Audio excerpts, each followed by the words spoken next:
Kejaksaan Negeri, Kejari, Bontang terus mendalami kasus dugaan korupsi di Stasiun Pengisian Bahan Bakar Nelayan, SPBN, Tanjung Limau, Kota Bontang, Provinsi Kalimantan Timur. Kepala Kejari Bontang, Otong Hendra Rahayu, mengungkapkan pihaknya telah memanggil 9 saksi dalam dugaan kasus korupsi SPBN Tanjung Limau ini. 2 saksi berasal dari pihak swasta, sedangkan 7 lainnya adalah pejabat pemerintah Kota Bontang. Untuk diketahui, SPBN ini dikelola oleh Perusahaan Umum Daerah, Perumda, Aneka Usaha dan Jasa, AUJ, Bontang dan disalurkan melalui anak perusahaannya, PT Bontang Karya Utamindo, BKU, yang bertugas menyalurkan solar subsidi untuk nelayan. Sudah 9 saksi diperiksa terkait penyidikan, termasuk yang memberikan keterangan sesuai tugas pokoknya, kata Otong Hendra, Selasa, 8 Oktober 2024. Beberapa saksi yang dipanggil antara lain Manajer Operasional PT Bontang Surya Pratama, BSP, berinisial IU dan Direktur BKU berinisial E.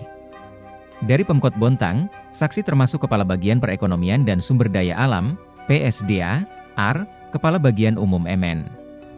Juga ada Kepala Bidang P3 Oba Penda Kota Bontang inisial V, Kepala Unit Pelaksana Teknis, UPT, Tempat Pelelangan Ikan, TPI, Kepala Bidang Perikanan DKP 3 Bontang, Kepala Bidang Aset inisial SNF, dan mantan Dewan Pengawas, Dewas, AUJ inisial A. Dari AR misalnya, keterangan yang diberikan terkait peran sebagai pembina BUMT.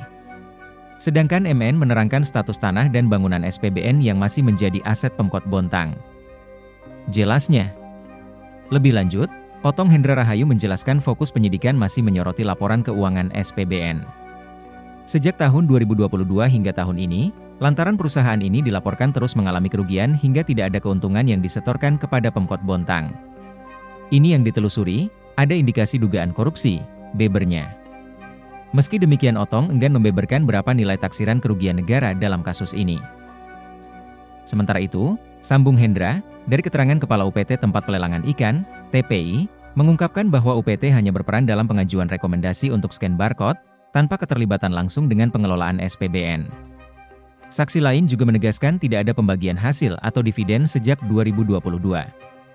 Hendra pun berkomitmen akan menyelesaikan kasus tersebut, hanya saat ini pihaknya perlu berhati-hati dan tidak gegabah karena mengingat saat ini momentum tahun politik. Ia menegaskan bahwa akan mengawal dan menuntaskan sesuai dengan aturan yang berlaku. Kami bekerja sesuai hukum dan saya tegaskan tidak ada kepentingan politik atau ditunggangi oleh orang tertentu, pungkasnya. Download Tribun X sekarang, menghadirkan lokal menjadi Indonesia.